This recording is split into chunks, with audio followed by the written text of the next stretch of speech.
say something I'm not supposed to say. That's okay. That's the whole point. The Islamic Republic of Iran. Obama was the worst president in modern American history. Hi, welcome to a new episode of Unfiltered with Adam. I have a very special guest, actor and author and fighter of anti-Semite piece of shit, Brett Gelman.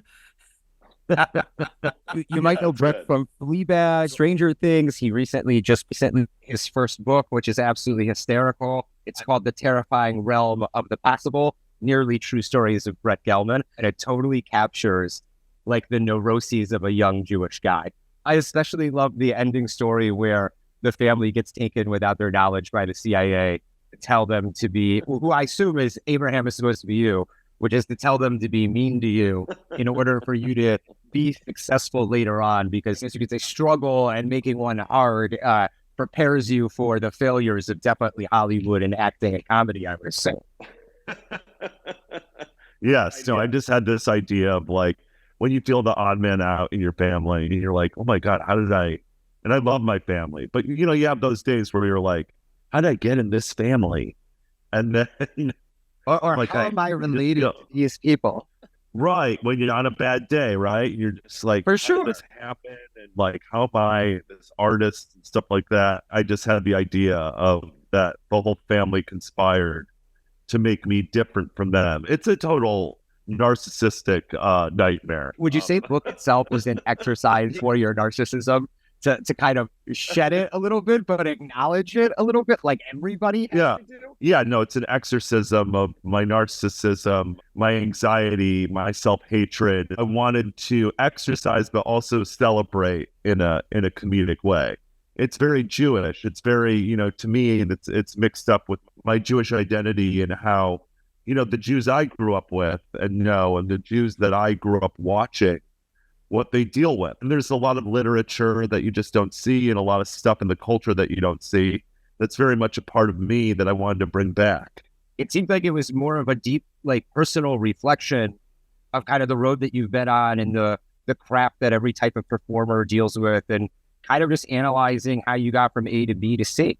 That's my everyday, both like my gift and my curse is like a constant self-analysis, which can really... That doesn't sound Jewish at all.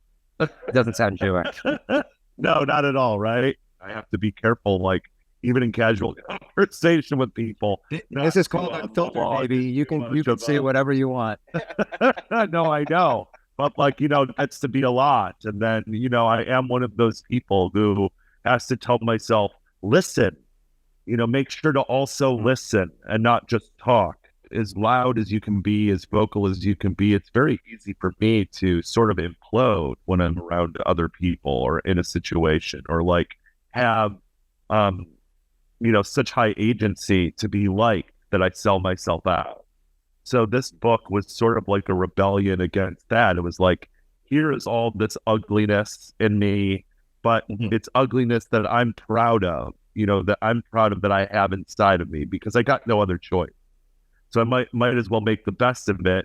And so here it is in the form of these characters. A lot of people also have an internal monologue, and you discuss that in the book. Some people are really afraid of their internal monologue, and some people really embrace their internal monologue, and kind of coming to grips with that as an adult is definitely an important thing for all people, not just performers, and especially Jews, considering the fact that we're the most neurotic people on the earth, and we're constantly in an internal dialogue on whether or not people are going to kill us or not. Especially lately. I mean, you really see the genesis of this neurosis in the last few months, and it became very clear. You know, it was something that's always been there, and since the 7th, it got really, really loud, but it's definitely always being whispered, and it was getting louder and louder. And the 7th, in this dark way, almost perfectly lined up with the exact point that anti-Semitism just had to get really bad. It was already building. You know, we saw exactly. You know, one of the things that I've heard so many Jews say is like, "Oh my God, my grandparents or my parents were right. They just hate us." We inherit that. So of course we're neurotic. We're worried. You know, because you become very vocal since the 7th, and you've been very supportive of Israel and what the IDF is doing, and you've come out, you know, quite active as an activist, so to speak, to tell the story. So I'm kind of wondering where you were prior to October the 7th, and then I kind of want to hear about where you've been. I was speaking out a bit prior to the 7th. I mean, the conflict in 2021 just saw, oh, wow, this is very slanted. I mean, people are really just heaping the blame on Israel in this very unfair way. And there's just never been any responsibility laid at the feet of Hamas from the people who are all of a sudden these experts in international policy in the United States. And then I saw the memes being passed around, that Bela Hadid meme of that, Israelis were colonizers. And I mean, a big thing of what really changed me was, getting with my fiance, Ari Dayan, who is an Israeli American, and she's a brilliant artist, the most incredible, brilliant person I've ever met, and very at one with her identity, very knowledgeable about Israel because she experienced it firsthand growing up. It's a part of her. And, being a liberal, progressive American, which we both are, but I lack of exposure to Israel and my lack of education there, it was a little easy for me years ago to sort of it's just sort of like a thing that gets passed off of like, you're relating the conflict there to the struggles really of Black America here. You're drawing that comparison because that's what people are saying, and that's what kind of the propaganda was starting to build here amongst the universities and the entertainment community and the social justice movements. You get locked into this really weird thing of where you agree with mostly of what everybody's saying. I certainly agree with the systemic racism of the United States. That's a problem. But then it would then bleed into, I think, that the insidiousness of this propaganda, that's why it's so effective. Because it's the lie that we are white and that we are the white oppressor being mixed in with truisms that do exist. It is hard for the Black community. A lot of my influences. You can't grow up in Chicago and not be heavily influenced by African American culture. It's just not possible. Right. No, totally. But there is a lot of racism in Chicago. There is, and if you look at there's a lot of racism everywhere. Exactly. So this is the thing, and that's bad, and that's something to speak out against, and that's something to fight against. The bummer here is that yes, the same people that were speaking out for the rights of other marginalized groups lumped us in with being the oppressor. Propaganda spread here that we were not marginalized, that we are the white oppressor. And I do know that about Israel. And I'll even go further to say the Ashkenazi Jews are not white. That's why Ashkenazi Jews were killed in World War II. It's because we were. Exactly. Yeah. Exactly. If these people are so intelligent as to create an explanation for systemic racism in a country that not only abolished slavery, but fought a war to abolish it and has slowly created, probably the most diverse population in the world in one place, the United States. How intelligent or how correct could it be if they're placing Jews outside of that fold? That's sort of the dangerous thing. And it's sort of we're seeing a lot of incredibly educated people. Did you see AOC yesterday go on the Congress floor and declare that we are committing a genocide?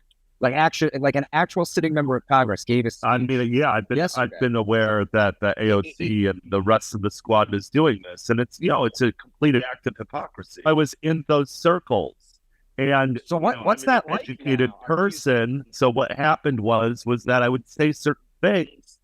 You can be educated, but you can also not have the greatest of self. You can have this need to belong to others. You can have an emotional trigger that makes you believe a certain thing when it's presented to you in a certain way. If you don't do your due diligence and really, really educate yourself on that. And so my fiance was just like, you're a self-hating Jew. You're also oppressed. And you denying that is an act of self-hatred. And so, yeah, we're caught in this very confusing thing. This is what is so frustrating and so scary about this situation here, is that I agree with most of these things that with these people that I used to side with. I agree in civil rights for, people of color. I believe in civil rights for the LGBTQ plus community, for the feminist community. I believe I am pro-environment, saving the environment. I am all these things.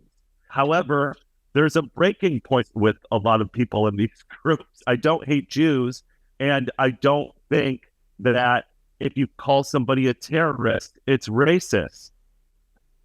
I've listened to you list these things, and it sounds like you're just trying to say, I'm a Democrat and I don't hate Jews.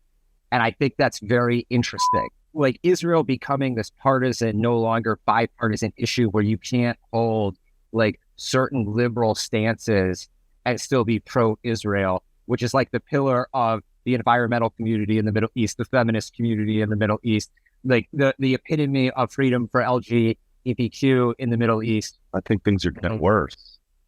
I mean, in terms of that circle, I don't think that enough people are speaking out and speaking the truth here. People have to be told, you're brainwashed. I know you think that you've covered every corner of every possibility of being brainwashed.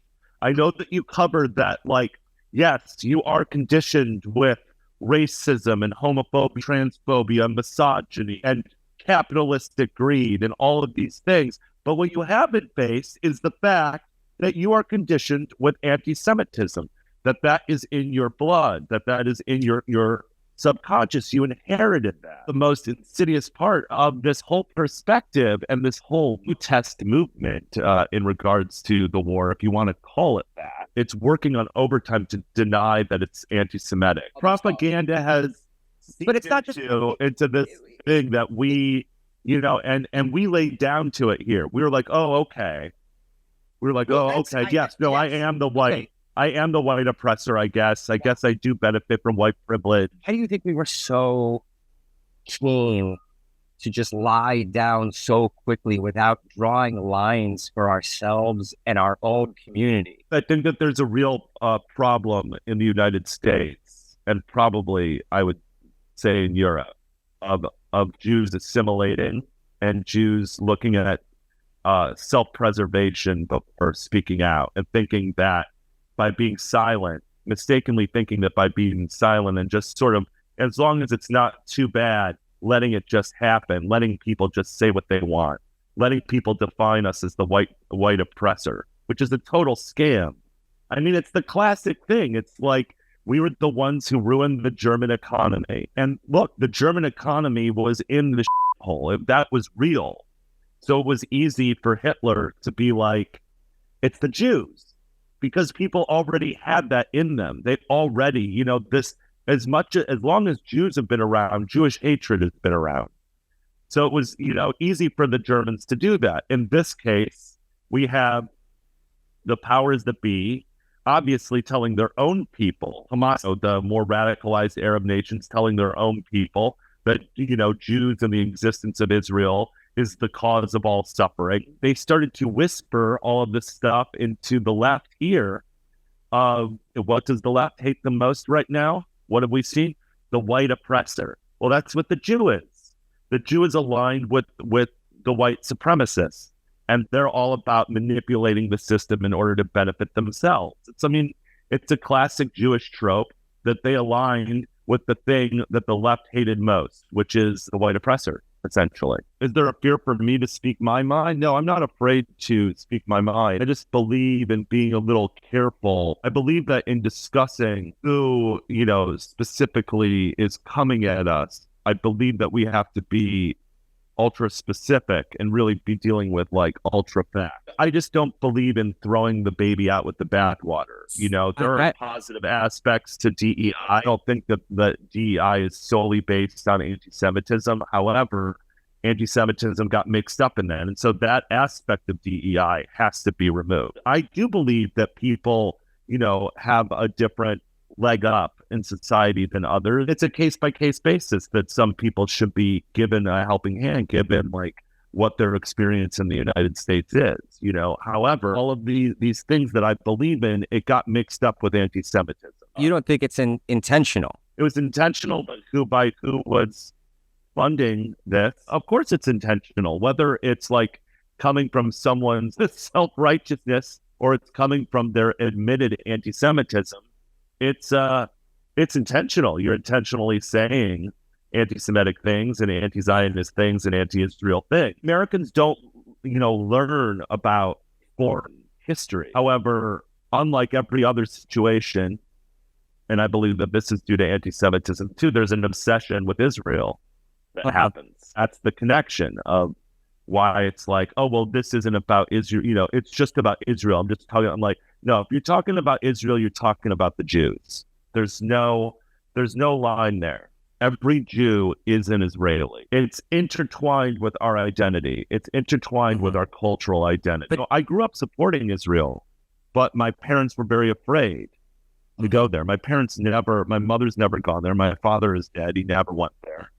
And I know a lot of diaspora Jews who never went there. I went there for the first time a year ago. The subconscious is a very powerful thing. This is why therapy is the field that it is and the business that it is. We're all susceptible to behaving in ways and thinking things that we're not totally aware of why we're doing that, and that we can really convince ourselves that what we're doing and saying is right when it's very wrong, in very large and small ways. But when I went there, I felt like I had been there. That's the Jewish homecoming. It was very cliche in the most beautiful way. Would you recommend that anybody that hasn't been to Israel that's a Jewish American come and visit? Often. Not only visit, but go there often and make it a part of your life.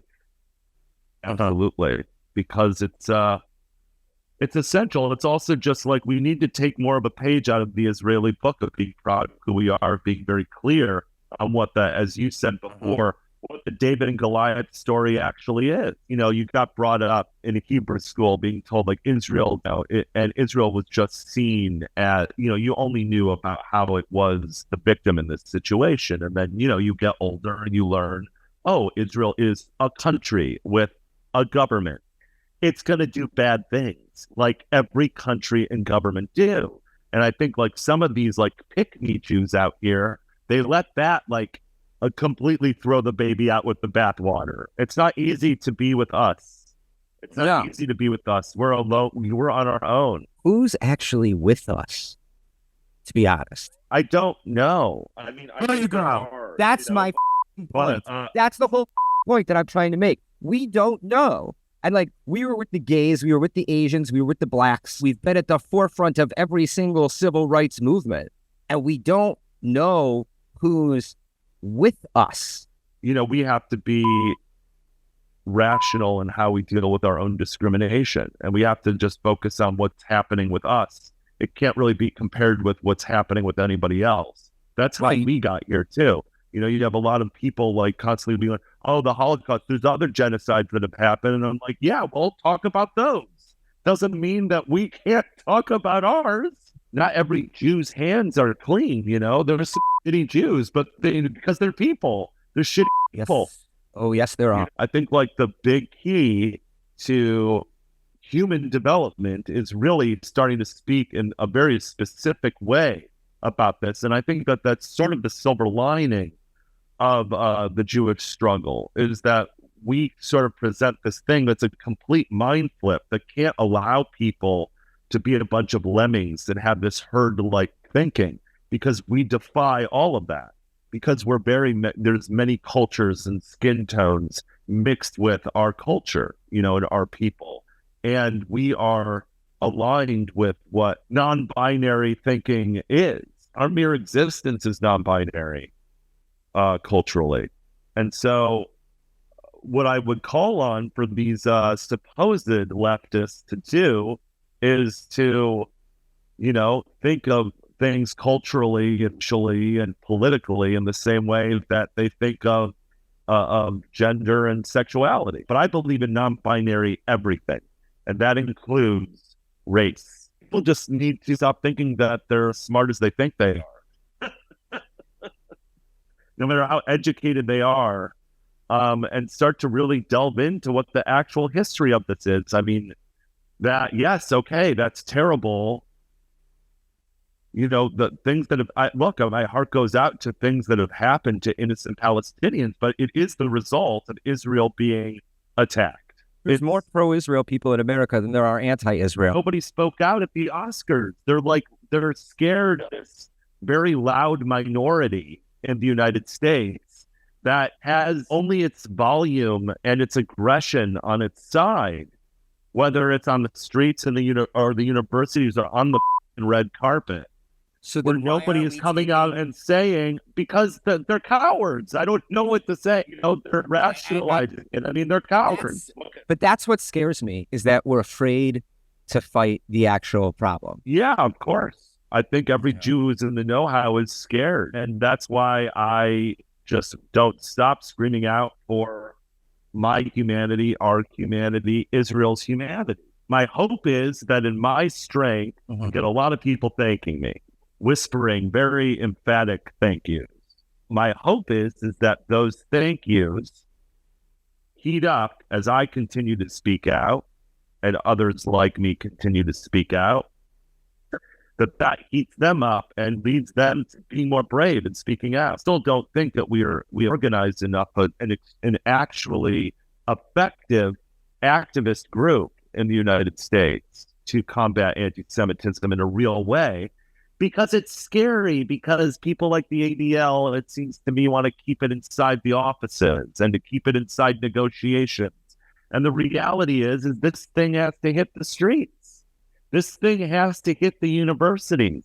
Instead of putting millions of dollars into these events where we cart these poor kids in from universities and say, oh, we're so sorry, it's so scary, I know, but be strong. And then they meet a couple of us. Let's take the money and do what the other side is doing and put it towards grassroots street protest organizing. You have these two extremes, unfortunately, that's going on here. Mostly everybody is afraid and they're saying nothing. And they grow up afraid. You see people in the diaspora, and I'm like, you got to go to Israel. And when you're going to Israel, like, look at Israelis. Like, everybody's got swag and confidence walking down the street.